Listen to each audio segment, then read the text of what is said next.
This is Janet from Trinity in London, bringing to you another interview. This evening I have with me Paul Keynes-Douglas, and we're at the Tabernacle. Good evening. Evening, nice to be here with you.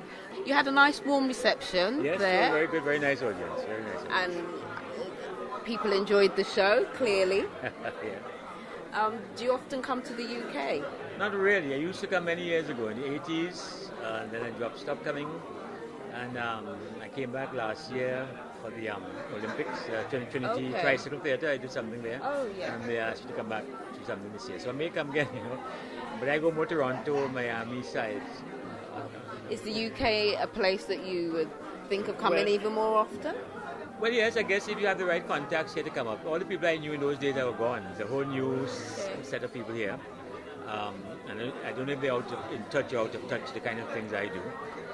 But I've come here, but London not a place to pass through. You got to come to London. You can Yeah. pass through Toronto and pass through Miami. You don't pass through London. You're coming here, Oh, yeah. But if you get proper promoters to bring you up, you'll come, I do a lot of motivational speaking too. So I went to a lot of conferences and seminars and stuff like that, apart from these shows. So I'm more into that these days. So I travel a lot doing motivational speaking. Like you say, you've done so much, and you've written, you've made DVDs, LPs, books, written poetry. Yeah. Is there anything else you think that you could do in your lifetime? Well, boy, so many things I have to do still, I mean, I'm already producing. I have 16 CDs out. I have 3 DVDs. I have my memoirs being written down. I'm trying to start that. What I would like to really do a film. I've not done any film. I've done a film for the BBC here. I've done a wildlife film. It got a lot of awards, actually, on Trinidad Wildlife. Called Green Umbrella Organization. They put on that film, right? And we mix carnival costumes with it and wildlife and stuff.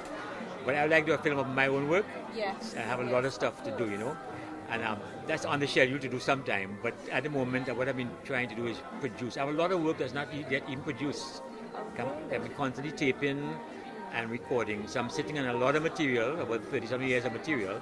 Not only of mine, but a lot of other artists who I produce and I present on my shows in Trinidad. A lot of material there, and the problem is just what to do with it at this stage, all this material. I'm hopefully at some point I'll meet some group or organization who will be able to come and do something with it, you know what I mean? Because I've been carrying this ball by myself, or I've been a one-man show all my life. I produce, I direct, everything, publish everything, Because when you couldn't get a publisher, you become one, Yeah. You can't get a show promoter, you put on your own shows, and I just did that. And to this day, I still produce my own shows, my own books, my own CDs, So I have a lot of material, So, but I'm getting old, tired, I'm getting on. And you're looking for somebody, who can come and take all this stuff from you and really do something with it, So that's there. I mean, somebody will come along eventually, So that's it. But I really like to do that film on the work, And it's all there. I mean, it's all there to be done. It's just to get the right person who'd be interested in doing something like that, And can put it across. And put it across, So that's what I really like to do next. Other than that, I've been just using the work now as motivational stuff. A lot of my work tells messages and stories, so I'm now into motivational speaking a lot. And I use some of the same material as part of motivational speaking. So I've brought it to another level, of performance. So, I have work down the line for me, But I just say you slow down a lot now because you really want to take your time now. Yeah. You're not rushing around anymore. No more hills to really climb. I've done everything I wanted to do. So now it's ready to just select what you really want to do and try and enjoy it. I come shows, it's not so much about the money, but enjoying doing it. Yes. If I come here and they're nice people, I enjoy it. It's not so much being paid or not paid. That's sort of minor.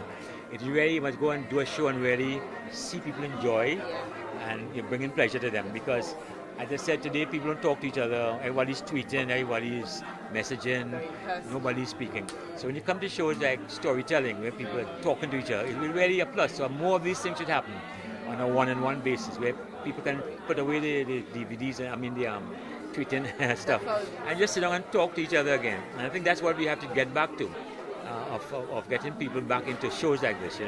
It's just there, just to get the people interested in backing it. And everything has to be sponsored these days. Nothing can happen. That's a tragedy about it. That with all sponsors, all that stuff doesn't happen.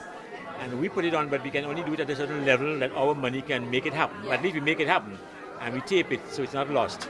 But we really should be reaching out to a lot more people than we're reaching. And we have the TV, we have the radio, we have the media. all we need is a sponsorship and the support to really reach a wider audience. Because the world is TV, it's communication, but it's just what you put on it, you know what I mean? But there are people there, I mean, when I come out, I meet so many people who really want it. I mean, it's just there. People want it.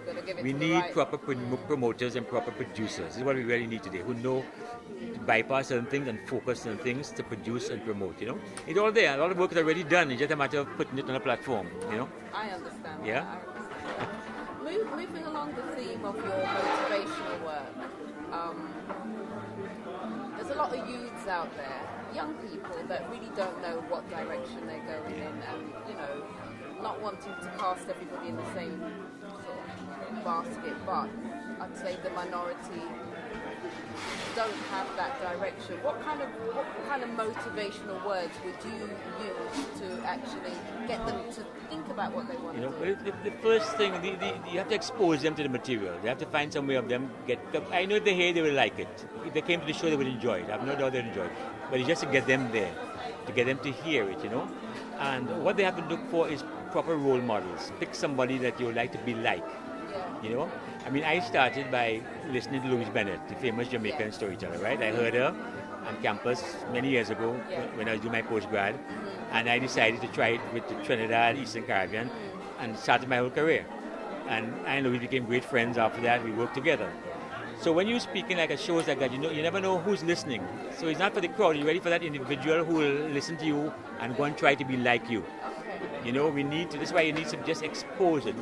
So it's not a matter how big the show is or how small the show is, but who's listening. Because some little boy in that crowd or some little girl is going to go home like I did and say, let me try this thing. And boom.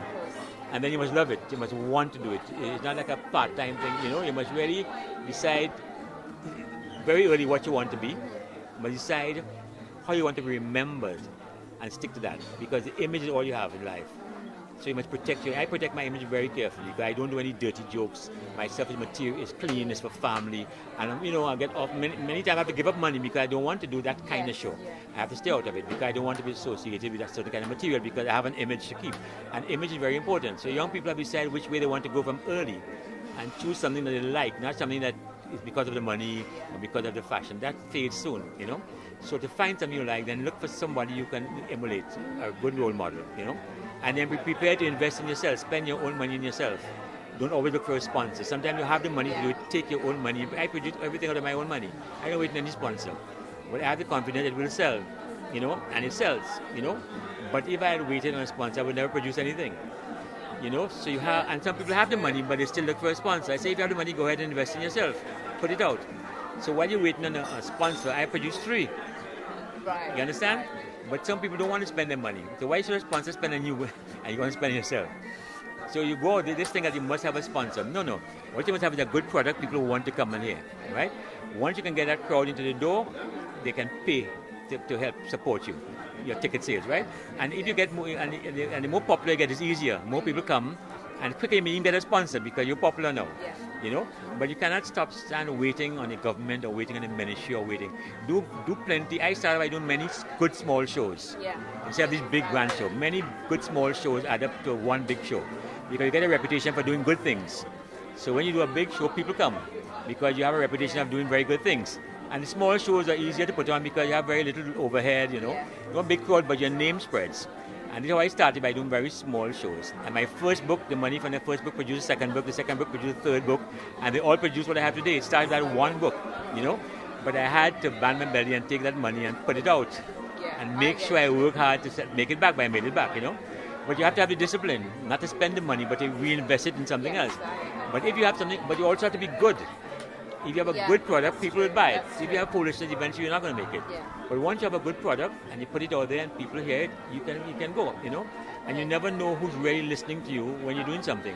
Strange people come to me that I never thought would listen to me or hear, and they know me, So when you go out there and you talk to crowds or you talk to even a small audience, maybe the person in that audience is the person you're meant to reach, Because God put you here to reach certain people. You have to understand your role in life. It's not maybe to be successful, but just to reach certain people. It's a shame we don't have more time to talk, but I understand the Another time. pressures. I Another understand time, the yes. But pressures. another time we could probably set up something where we can probably speak outside of this if you want. Yeah, no We can problem. do something, yeah? You're here for till the end of the week. Till the end of the Unfortunately, week, yeah. you're not going to be here for Carnival, but enjoy your stay. I hope you see the sights. I know you've been here before, but I hope you still take it in. Thank you very much. You're Pleasure. welcome. That's Janet Spencer with Paul Keynes Douglas.